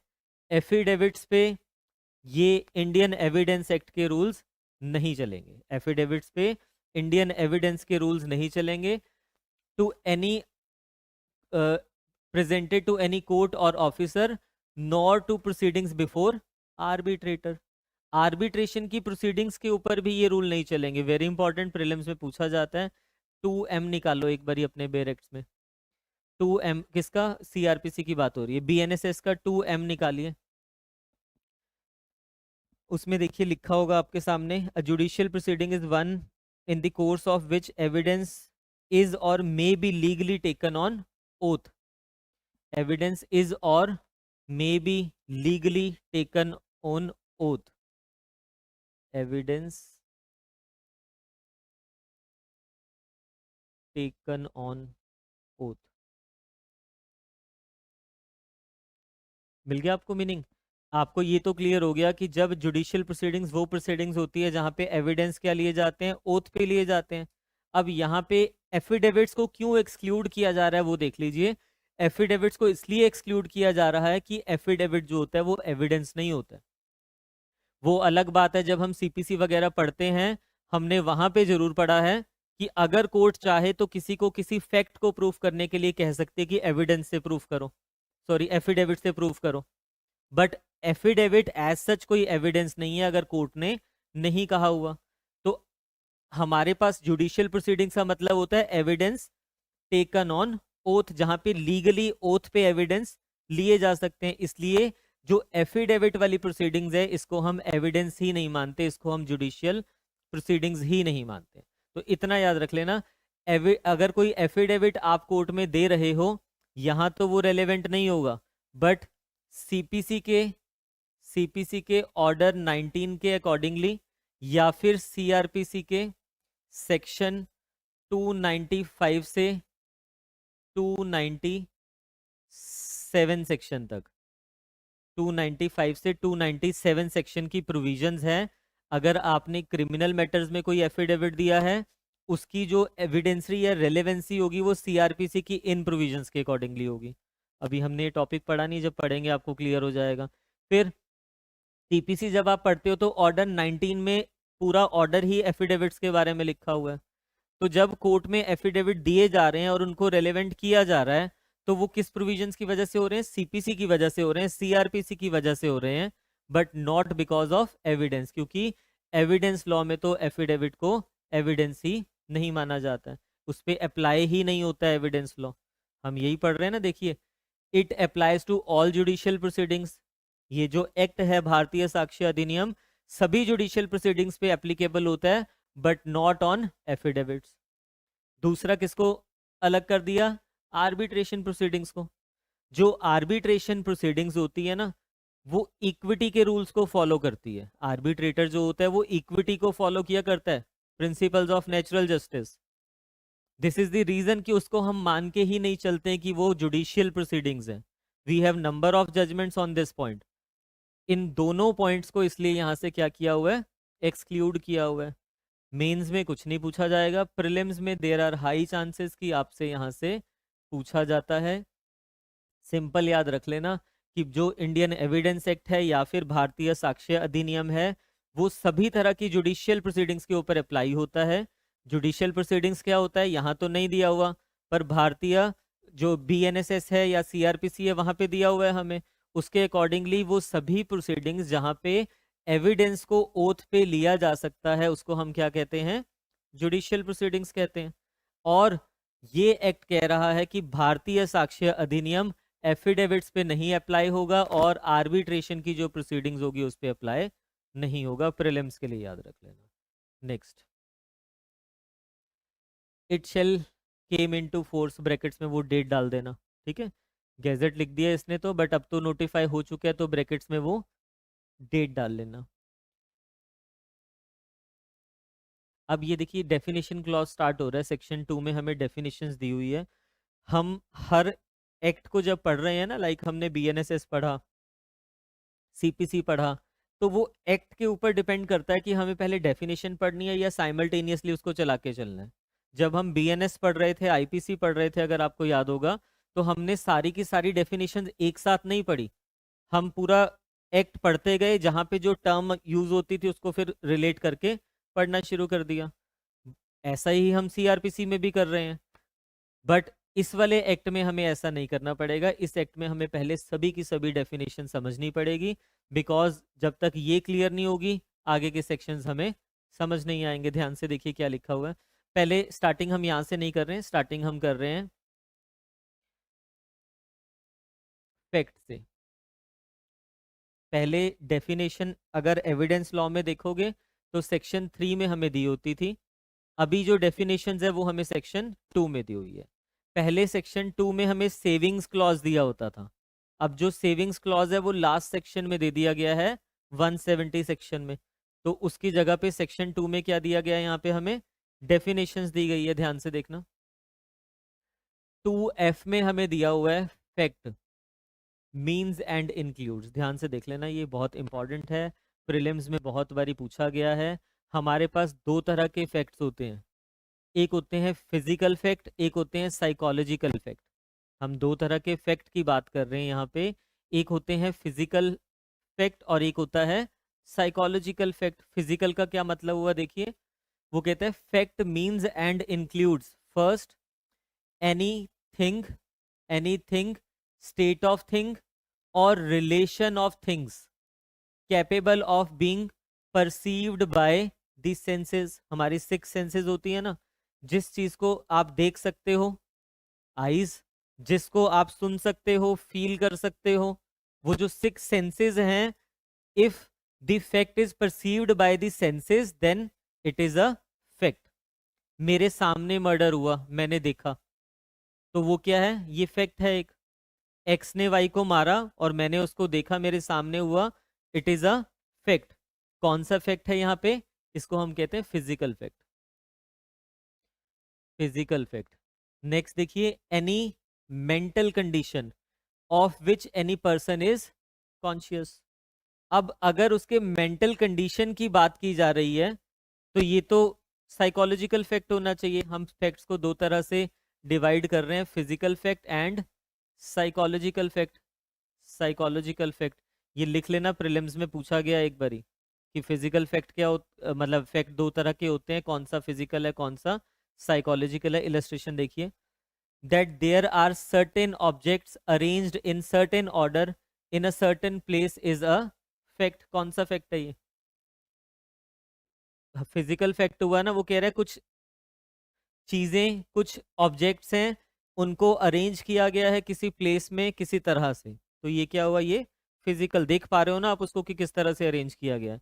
फिर दैट अ पर्सन हर्ड और saw something is a fact, ये भी तो फैक्ट हुआ, क्योंकि जब हम देख पा रहे हैं किसी चीज को which can be perceived by the senses, वो यहाँ पे कवर हो जाएगा। कौन सा फैक्ट हुआ, ये भी फिजिकल फैक्ट हुआ।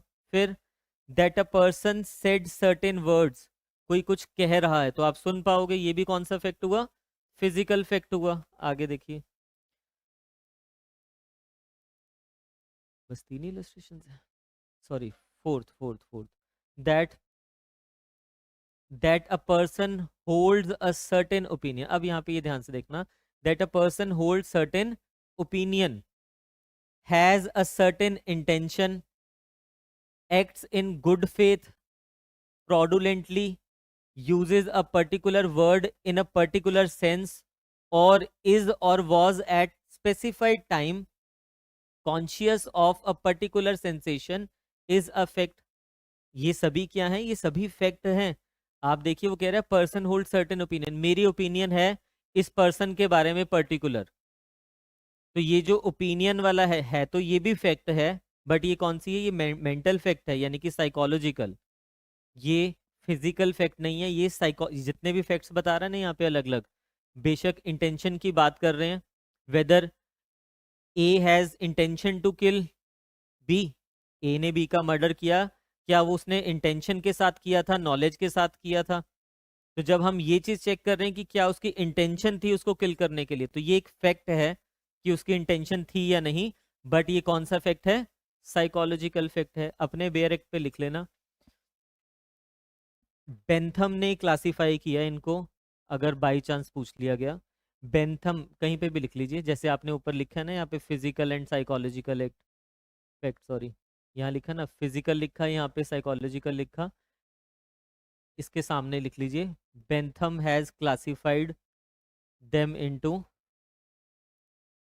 बेंथम पता है ना, Bentham has classified facts into physical fact और साइकोलॉजिकल फैक्ट,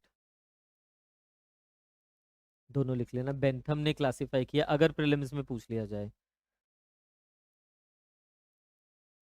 तो जब मेंटल कंडीशन की बात होगी तो वो साइकोलॉजिकल होगा, और फैक्ट क्या होता है वो आपको क्लियर हो गया।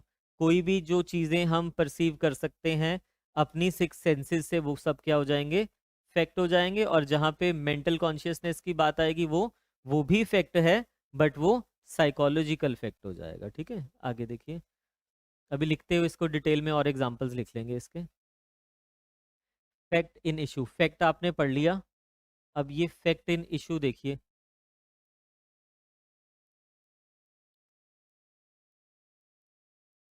फैक्ट्स इन इशू, आपको फैक्ट तो समझ आ गया ना, कि कुछ भी हम देख पा रहे हैं, कुछ भी हम सुन पा रहे हैं, फील कर पा रहे हैं, वो सब क्या है? वो फैक्ट है। बट वो फैक्ट इशू में है भी है या नहीं है, वो हमें यहाँ से पता चल रहा है। फैक्ट होने से फर्क नहीं पड़ता, फैक्ट का इशू में होना जरूरी है। क्यों? क्योंकि जो हम एविडेंसेस यहाँ पे देंगे वो सिर्फ और सिर्फ फैक्ट इन इशू के देंगे या फिर रेलेवेंट फैक्ट्स के देंगे। तो हमें ये चीज समझना बहुत जरूरी हो जाएगा कि फैक्ट इन इशू क्या होता है। ध्यान से देखिए, fact in issue means and includes any fact from which either by itself or in connection with other facts the existence or non-existence, nature or extent of any right, liability or disability asserted or denied in any suit or proceeding necessarily follows। वो कह रहे हैं suit मतलब civil side पे, proceeding मतलब criminal side पे, एक party assert कर रही है, दूसरी पार्टी उस चीज को डिनाई कर रही है, जिससे राइट्स और लाइबिलिटी डिटरमाइन हो रहे हैं, उसको क्या कह रहे हैं? Facts in issue. एग्जाम्पल से देखना है इसको, इस पे बाद में आते हैं। A is accused of murder of B, A ने बी का मर्डर किया, उसके लिए एक्यूज है वो अभी। At his trial the following facts में बी इन इशू, जब उसका ट्रायल चलेगा तो क्या फैक्ट्स इशू में रह सकते हैं?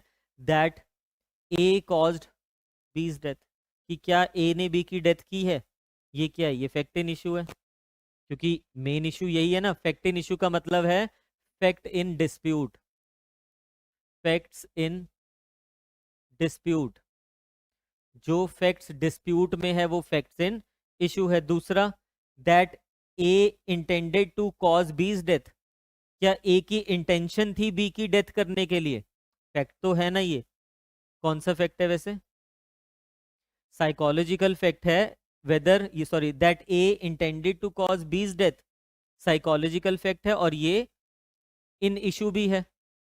क्योंकि इसी से लाइबिलिटी उसकी डिटरमाइन होगी। फर्दर देखिए, that A had received grave and sudden provocation from B, कि क्या उसने जो एक्ट किया, अब इससे जनरल एक्सेप्शन, सॉरी जो सेक्शन 300 की एक्सेप्शंस है या 100 की एक्सेप्शंस हैं वो डिटरमाइन होगी यहाँ से। फिर that A at the time of doing the act which caused B's death was by reason of unsoundness of mind incapable of knowing the nature। यहाँ से जनरल एक्सेप्शन डिसाइड होगी, यानी कि जो भी चीज डिस्प्यूट में होती है जिससे लाइबिलिटी डिसाइड हो रही है वो सब क्या हो जाएंगे, फैक्ट्स इन इशू हो जाएंगे। आप देखो ना, जब हम प्रोपोजिशन सॉल्व कर रहे थे बीएनएस में, आपको कोई प्रोपोजिशन दे दिया जाए, जब मर्डर की प्रोपोजिशन होता था, आप उसमें कई बारी इश्यूज तो नहीं फ्रेम करते वहां पे, बट आप पॉइंट्स ऑफ डिटर्मिनेशन बनाते होते हो। पॉइंट्स ऑफ डिटर्मिनेशन में आप वो चीज़ें बनाते हो जो चीज़ आपको डिसाइड करनी है वहां पे। ये पॉइंट्स ऑफ डिटर्मिनेशन ही तो हैं, यानी कि points in dispute, facts in dispute या फिर फैक्ट्स इन इशू। एक किसी भी ऑफेंस में, ध्यान से सुनिए, किसी भी ऑफेंस में बहुत सारी ट्रांजेक्शन होती हैं, एक्टिविटीज होती हैं। अब उस पूरे उसमें से क्या क्या इन इशू होगा उसकी बात हो रही है। अब इस पूरे उसमें उसने देखो मर्डर जब किया था, हो सकता है नाइफ का यूज किया हो, बाकी सारी चीजों का जो जितनी भी चीजें यहाँ पे आ रही है वो फैक्ट इन इशू नहीं है। फैक्ट इन इशू क्या है, ये चार चीजें, क्यों, क्योंकि यहाँ पे लाइबिलिटी इससे डिटरमाइन होगी। अब जो वो नाइफ यूज किया था या गन यूज की थी, भले ही वो फैक्ट इन इशू नहीं है, बट वो क्या है, वो रेलेवेंट फैक्ट है। आप चीजों को समझिए, क्योंकि ये बहुत इंपॉर्टेंट चीज है। जब हम पूरा एविडेंस लॉ पढ़ेंगे ना आगे चल के, हमने स्टार्टिंग में पढ़ा प्रिंसिपल्स, कि जो एविडेंस है वो सिर्फ किसका दिया जा सकता है, मैटर इन इशू का। तो सबसे पहले तो हमें ये देखना पड़ेगा ना मैटर इन इशू है क्या। आगे चल के हम ये भी पढ़ेंगे, एविडेंस सिर्फ मैटर इन इशू या फिर रेलेवेंट फैक्ट्स का दिया जा सकता है। तो आपको मैटर इन इशू तो समझ आ रहा है ना, जो डिस्प्यूटेड फैक्ट है, क्या ए ने बी का मर्डर किया है, क्या ए की इंटेंशन थी, क्योंकि उससे लाइबिलिटी डिसाइड हो रही है ना, कि क्या वो अनसाउंडनेस में था, क्या वो 7 साल से छोटा था, जिससे लाइबिलिटी डिसाइड होगी कि कितनी बन रही है कितनी नहीं बन रही है, या उसकी एग्जम्पशन डिसाइड हो रही है, वहां से वो सारी क्या हो जाएंगे, फैक्ट्स इन इश्यू हो जाएंगे। और उन फैक्ट्स को प्रूफ करने के लिए जो सेकेंडरी फैक्ट्स होंगे जो उससे रिलेट कर रहे हैं, वो सभी क्या हो जाएंगे, रेलेवेंट फैक्ट हो जाएंगे। क्या वो बच्चा जिसने मर्डर किया है, क्या वो उसकी एज बिलो 7 है, ये क्या है, इससे उसकी लाइबिलिटी डिसाइड हो रही है, फैक्ट इन इशू हो गया ना। बट जब बात होगी इस फैक्ट को प्रूफ करने की, फैक्ट इन इशू को प्रूफ करने के लिए, तो क्या करेगा वो, अपना बर्थ सर्टिफिकेट वगैरह लेके आएगा, कि देखो मेरा बर्थ सर्टिफिकेट ये है, ये रही डेट ऑफ ऑफेंस, मेरी एज उस समय 7 से कम थी, तो ये जो बर्थ सर्टिफिकेट वो दे रहा है वो क्या हो जाएगा, वो रेलेवेंट फैक्ट हो जाएगा। फैक्ट इन इशू को प्रूफ करने के लिए जो चीजें आप कोर्ट में दे रहे हो उसको हम क्या कह रहे हैं, रेलेवेंट फैक्ट। तो सिर्फ जो एविडेंसेस हमने कोर्ट में देने हैं, या तो फैक्ट इन इशू या फिर रेलेवेंट फैक्ट। ये प्रीलिम्स में भी क्वेश्चन बहुत बारी पूछा जाता है, क्यों, क्योंकि बेसिक प्रिंसिपल है ना एविडेंस लॉ का। तो अब आपको ये चीज तो क्लियर हुआ कि फैक्ट इन इशू क्या होता है, ये एक्सप्लेनेशन पढ़ लीजिए एक बारी। whenever under the provisions of law for the time being in force relating to civil procedure, any court records an issue of fact, the fact to be asserted or denied in the answer to such issue is fact in issue। ये तो पता ही है आपको। आप simple याद रखिए, civil proceedings में एक पार्टी असर्ट करती है, दूसरी पार्टी डिनाई करेगी, तो वो क्या हो जाएगा, फैक्ट इन इशू। हम इश्यूज फ्रेम करते हैं, आपको याद होगा, ऑर्डर 14 पढ़ते हुए भी बताया आपको। अदरवाइज जब आप प्रोपोजिशन सॉल्व कर रहे होते हो तो एग्जाम में इश्यूज भी फ्रेम करते होते हो, वो इशू आप वही तो बनाते हो जो इन डिस्प्यूट है, उसको कह रहे हैं कि सिविल साइड पे वो क्या हो जाएगा, facts in issue. Facts in issue के बारे में क्लियर हो गया आपको, सिविल में भी होते हैं और क्रिमिनल में भी होते हैं। फैक्ट्स इन इशू का मतलब है जो फैक्ट्स इन डिस्प्यूट है, सिविल साइड पे हम इसको कहते हैं इशू फ्रेमिंग, इशू फ्रेमिंग, और क्रिमिनल साइड पे इसको हम कहते हैं charge framing, charges. Criminal side पे अभी आपने नहीं पढ़ा हुआ है कि क्या होते हैं चार्जेस या charge framing, but civil side पे आपने पढ़ लिया हुआ है। तो फैक्ट्स इन इशू होते हैं जो फैक्ट्स क्या होंगे, डिस्प्यूट में होंगे। आगे देखिए, रेलेवेंट।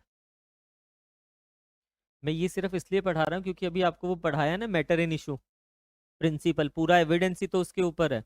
अभी हमने तो शुरू भी नहीं किया एविडेंस।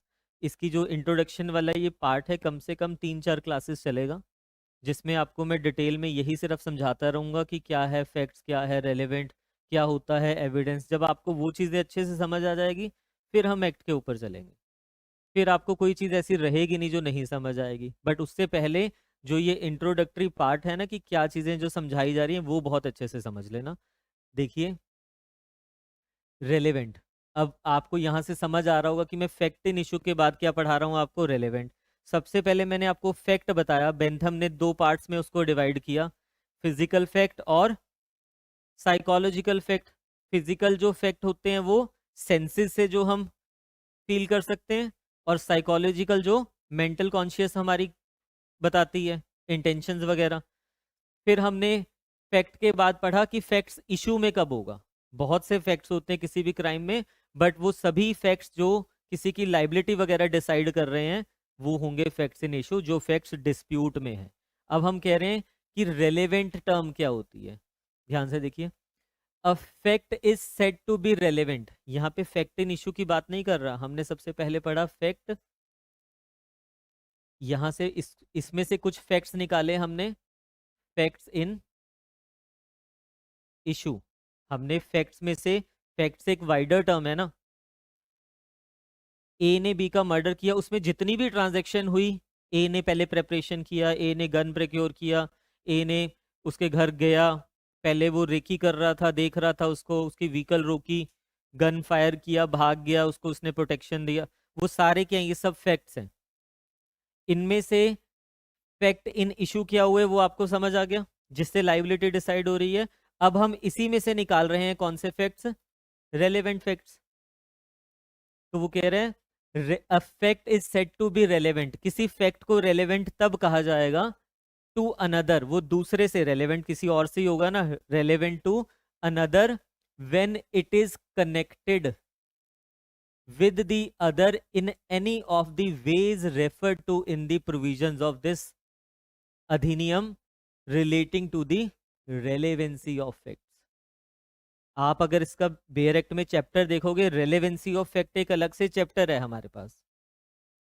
पहले इसकी प्रोविजन 5 to 55 तक दिया होता था हमारे पास, बट अभी सेक्शन चेक कर लेंगे। बस आप इतना याद रखिए, ये रेलेवेंसी ऑफ फैक्ट्स क्या है, ये अलग से एक चैप्टर है हमारे पास। वो कह रहे हैं एक फैक्ट दूसरे से रेलेवेंट तब होगा अगर वो किसी भी तरीके से रेलेवेंट हो जाए इस अधिनियम के अकॉर्डिंग। इस अधिनियम में अगर आप सेक्शंस देखोगे रेलेवेंसी का, रेलेवेंसी ऑफ फैक्ट का अलग से आपके पास चैप्टर दिया हुआ है, सेक्शन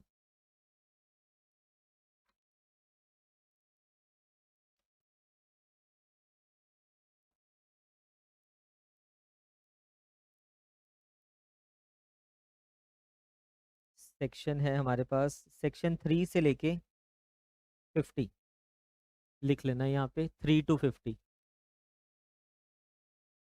सेक्शन 3 to 50 भारतीय साक्ष्य अधिनियम। अब आपको ये चीज समझ आ गया कि आधा, 1/3 पार्ट ऑफ भारतीय साक्ष्य अधिनियम तो रेलेवेंसी की बात कर रहे हैं। फैक्ट इन इशू तो बहुत सिंपल है ना, कि जो डिस्प्यूट में है वो फैक्ट इन इशू हो गया, बट जो रेलेवेंट होगा वो फैक्ट या नहीं होगा, ये थोड़ा वाइडर टर्म है। हमने कहा ए ने बी का मर्डर किया, क्या ए ने बी का मर्डर किया है ये फैक्ट इन इशू है? ये तो सिंपल चीज है ना, कि डिस्प्यूट में तो यही चीज है सबसे बड़ी। अब उसने प्रेपरेशन किया था, उसने इससे मिल के बात की, उसने ये प्लान बनाया, उसने यहाँ से नाइफ प्रोक्योर किया, इस दिन वो यहाँ पे गया, ये सारे क्या हैं, ये सब फैक्ट ही तो हैं। अब इनमें से कौन कौन सा फैक्ट रेलेवेंट होगा, कौन सा फैक्ट रेलेवेंट नहीं होगा, वो एक वाइडर टर्म है। वो कहाँ से पता चलेगा हमें? वो पता चलेगा सेक्शन 3 से लेके 50 तक की प्रोविजंस में। यानी कि जितने भी फैक्ट्स उस ट्रांजैक्शन में आ रहे हैं, अगर वो 3 से लेके 50 के बीच में कहीं पे भी कवर हो रहे हैं, then it is a relevant fact और उसका एविडेंस कोर्ट में दिया जा सकता है। बट अगर वो 3 से 50 में कवर नहीं हो रहे हैं तो it is not a relevant fact और उसका एविडेंस कोर्ट में नहीं दिया जा सकता। हालांकि इस रूल की भी एक एक्सेप्शन है, हम पढ़ेंगे, बट अभी आप इन जनरल ही याद रखिए।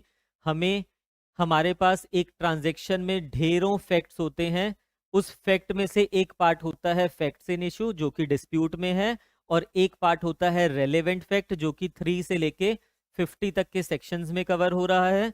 एविडेंस जो आपने कोर्ट में देना है ना, वो सिर्फ या तो इसका दोगे या फिर इसका एविडेंस दोगे। इसके अलावा जितने भी एविडेंसेस आएंगे वो एडमिसिबल नहीं होने वाले हैं। कल को एज अ जज आपको डिसाइड करना पड़ेगा कि ये एविडेंस एडमिसिबल होना भी है, रेलेवेंट है भी है या नहीं है। ठीक है, वो वकील तो झगड़ेंगे, उनका मतलब काम ही है ना कि उसने जो देना है उसने ऑपोजिट करना ही करना है, उसको अपोज करना ही करना है। तो फिर उस सिचुएशन में आपको वहां डिसाइड करना पड़ेगा ये रेलेवेंट है भी या नहीं। आप क्वेश्चन कर सकते हो कि वकील साहब बताइए कहाँ पे रेलेवेंट है। अब उसने बोल दिया सर सेक्शन 10 के अकॉर्डिंगली रेलेवेंट है, तो ऐसा थोड़ा ना कि उसने बोल दिया तो वो रेलेवेंट ही हो जाएगा। अब आप सेक्शन 10 देखोगे ना, आप देखोगे उसमें रेलेवेंट है तो ठीक है, नहीं तो वो एविडेंस एडमिसिबल नहीं होने वाला। तो आपको यहाँ तक ये चीज़ तो समझ आ गई कि जो पूरा एविडेंस लॉ है हमने जो आज पढ़ा, ये एक प्रोसीजरल लॉ है। पूरा एविडेंस लॉ एडजेक्टिव या प्रोसीजरल लॉ है। हालांकि इसमें जो एस्टॉपल वाला चैप्टर है, एस्टॉपल वाला जो टॉपिक है, वो सब्सटेंटिव प्रोविजन है वहां पे। बट जब एज अ होल बात करो तो पूरा लॉ क्या है? प्रोसीजरल लॉ है। प्रोसीजरल लॉ हमारे पास दो तरह के होते हैं, उसमें से ये कौन सा है? मोड ऑफ प्रूफ बता रहा है। एक कोर्ट की प्रोसीडिंग बताता है प्रोसीजरल लॉ, एक बताता है मोड ऑफ प्रूफ कि कोर्ट की प्रोसीडिंग्स में जब आपको फैक्ट्स प्रूफ करने हैं तो कैसे करोगे, वो ये लॉ बता रहा है हमें। फिर हमने पढ़ा कि ये क्या है? लेक्स फॉरी है, यानी कि लॉ ऑफ द फॉरम है। जिस जगह पे केस चल रहा है, जिस जुरिस्डिक्शन में केस चल रहा है, वहां पे जो लॉ एप्लीकेबल है वो अप्लाई किया जाएगा। ऑफेंस कहाँ कमिट हुआ वो मैटर नहीं करता, जहां उसका ट्रायल चल रहा है वो वाला एविडेंस के लॉज लगाए जाएंगे। फिर हमने इसके बाद पढ़ा सिविल पे भी अप्लाई होता है, क्रिमिनल पे भी अप्लाई होता है। ये मत सोचना कि नए 3 क्रिमिनल लॉज हमारे पास आ गए तो ये क्रिमिनल ही है। ये सिविल पे भी अप्लाई होता है और क्रिमिनल पे भी अप्लाई होता है। वेरी इंपॉर्टेंट, हमने 3 प्रिंसिपल्स पढ़े हैं पूरे एविडेंस लॉ के। पहला प्रिंसिपल हमें क्या बताता है, बताइए? सिर्फ और सिर्फ मैटर इन इशू या फिर रेलेवेंट फैक्ट्स के लिए ही एविडेंस दिया जा सकता है। दूसरा हमने पढ़ा हियर से evidence not admissible. General rule यही है, इसकी एक्सेप्शंस पढ़ेंगे आगे चल के, एग्जाम के लिए बहुत इंपॉर्टेंट है। बट जनरल रूल क्या है? हियर से एविडेंस नॉट एडमिसिबल। और फिर लास्ट हमने क्या पढ़ा? बेस्ट एविडेंस देना है किसी भी चीज का, और ये बेस्ट एविडेंस रूल जो है ये एक अलग से क्वेश्चन बनता है, विच इज वेरी इंपॉर्टेंट। अब ये तीनों जो प्रिंसिपल्स हैं इसी के ऊपर बेस करके हम पूरा एविडेंस पढ़ने जा रहे हैं। उसमें से सबसे पहला पार्ट हमने उठाया कि मैटर इन इशू या रेलेवेंट फैक्ट्स क्या होते हैं। मैटर इन इशू या रेलेवेंट फैक्ट्स क्या होते हैं, उसको हम डिटेल में पढ़ते हुए पहले हमने फैक्ट्स पढ़ा क्या होता है, फिर हमने फैक्ट्स इन इशू पढ़ा या मैटर इन इशू एक ही बात है, और फिर हमने रेलेवेंट सिर्फ समझा है कि ये चीज़ क्या है। अब यही टॉपिक हमें, देखो ये कम से कम लग जाएगा इसको करवाने में आपको 20 क्लासेस मिनिमम, ज़्यादा भी लग सकती हैं। तो सिर्फ ये पोर्शन में से प्रीलिम्स में बहुत पूछा जाता है, इस क्वेश्चन में से मेंस में बहुत कुछ आता है। और सबसे टेक्निकल अगर किसी पार्ट की बात की जाए तो वो यही वाला है। हर सेक्शन से नई चीज़ स्टार्ट हो जाएगी, बट जब हम इसके बाद वाला टॉपिक करेंगे ना, वो एक बल्क में जाएगा। लाइक जब हम एग्जामिनेशन की बात कर रहे हैं 15 सेक्शन एक साथ हो जाएंगे, बट इसमें जैसे हम बीएनएसएस में इन्वेस्टिगेशन कर रहे थे ना, एक एक सेक्शन को हमें अलग से पढ़ना पड़ा, तो इसमें हमें एक एक चीज़ को अलग से पढ़ना पड़ेगा, कुछ छोड़ा भी नहीं जा सकता है। Very important part. तो जो टाइम भी लगेगा ये करवाते हुए एविडेंस आपको, वो यहीं पे लगना है सारा का सारा। यहाँ तक की कहानी क्लियर हो गई है? ठीक है, कल इसको लिखवाते हुए ना कि रेलेवेंट क्या होता है या फिर फैक्ट्स इन इशू क्या होता है या फैक्ट्स क्या होते हैं, विद एग्जाम्पल, जो यहाँ नहीं भी दिए हुए हैं आपके पास, एग्जाम्पल के साथ लिखेंगे आपको और अच्छे से क्लियर हो जाएगा। फिर इसके बाद हम ये नहीं है कि स्टार्ट कर देंगे सेक्शन 3 से, रेलेवेंसी ऑफ फैक्ट्स का सेक्शन है, यहाँ से स्टार्ट नहीं कर सकते जब तक हमने ये सारी डेफिनेशन पढ़ नहीं ली है। अब वो जो डेफिनेशन है वो कैसे आगे रिलेट होगी वो साथ के साथ आपको पता लगता जाएगा। यहाँ तक अगर किसी को कोई डाउट है ऑनलाइन में ऑफलाइन में तो मैसेज कर दो। हाँ जी। हम्म। नहीं, कोई भी सिक्स सेंसेस में बहुत कुछ आ जाता है, सिर्फ देखना नहीं होता ना, आप फील भी कर पा रहे हो किसी चीज को। नहीं नहीं नहीं नहीं, क्राइम मोबाइल पे कैसे हो रहा है? वो तो फिर रिकॉर्ड हो गया, वो तो डॉक्यूमेंट्री एविडेंस बन जाएगा। आपने देखा, आपका थोड़ा ना आएगा, वो तो बाद में देख रहे हो या जैसे में भी। नहीं, वो आप वहां पे एविडेंस नहीं दे पाओगे अपनी। अगर कोई चीज सीसीटीवी में कवर हो रही है, वो CCTV itself is a document, वो इटसेल्फ एविडेंस हो जाएगा उस। नहीं,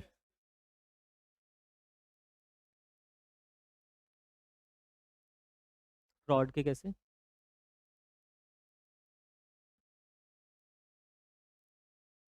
हम्म।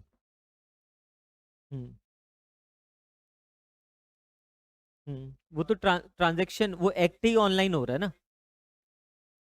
वो साइबर क्राइम में भी जाएगा, उसके सेक्शंस भी लगेंगे। बिल्कुल हो जाएगा। हाँ, बिल्कुल। क्योंकि वो अलग बात कर रहा है, वो कह रहा है कि ऑफेंस कहीं और हो रहा है और मैंने सीसीटीवी में देखा उस चीज। ठीक है, वहां तो सीसीटीवी ही उसके लिए तो बहुत इंपॉर्टेंट सेक्शन है हमारे पास आगे चल के इलेक्ट्रॉनिक एविडेंस का, वो डिटेल में पढ़ेंगे। अभी के लिए। शेडो? शेडो कैसे मतलब? कोई किसी को मार रहा है और आपने सिर्फ शेडो देखा, उसको नहीं देखा मारते हुए वैसे? हाँ नहीं, बट आपको वो इंसान नहीं नजर आ रहा है, शेडो नजर आ रही है। बट आप देखो ना, शेडो, शेडो सबकी सेम होती है, पर्सन तो अलग होगा ना। हम्म।